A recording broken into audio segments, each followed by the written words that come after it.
Meantime, the Health Department clarifies there is no salmonella outbreak at the National Center for Mental Health, contrary to what had been spread online. The DOH confirmed, though, that there are typhoid cases logged at the facility. News 5's JC Cosico with the report. For 8 years now, Amor Virata's brother has been admitted at the National Center for Mental Health in Mandaluyong City. He was diagnosed with schizophrenia, a mental health disorder that can lead to disorganized thinking, hallucinations, and delusions. On June 14, as Amor visited her sibling at the NCMH, she came across another service user at the hospital. Ma'am, imbestigahan nga ninyo dito kasi 18 na ho yung nag-positive dito, kinuha na ng dugo.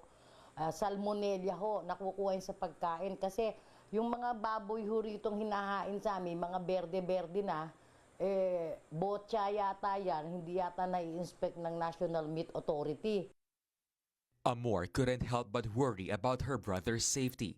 She eventually posted about it online and called on the Department of Health to act on the supposed salmonella outbreak at the facility. Kaya namin nilagay ang kapatid namin dyan, kaya namin binabayaran, pati foods nila, ay para sa gano'n makasiguro kami na mas mananatili ang kanilang kaligtasan kaysa nandito sila sa labas. Hindi lang magiging mental disorder, magiging depression ng mga pasyente, yung kanilang internal organs pwedeng maapektuhan.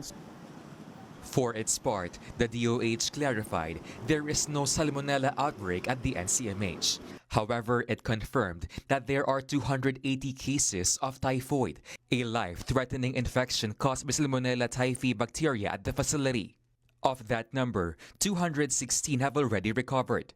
To date, there are 12 active typhoid cases, all of them under treatment and isolation.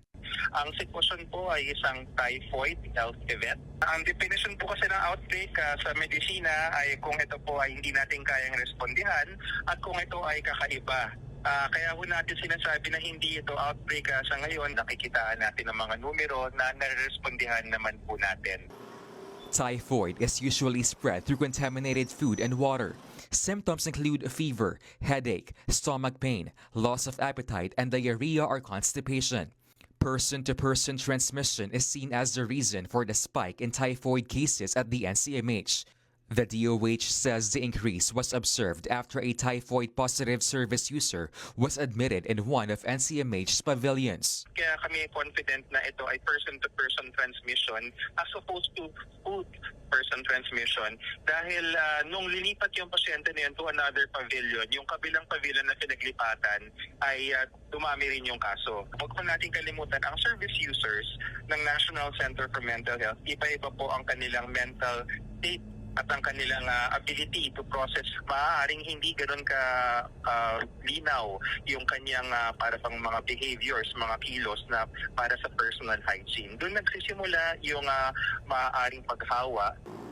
Apart from service users, food service workers and other employees at the NCMH also underwent testing.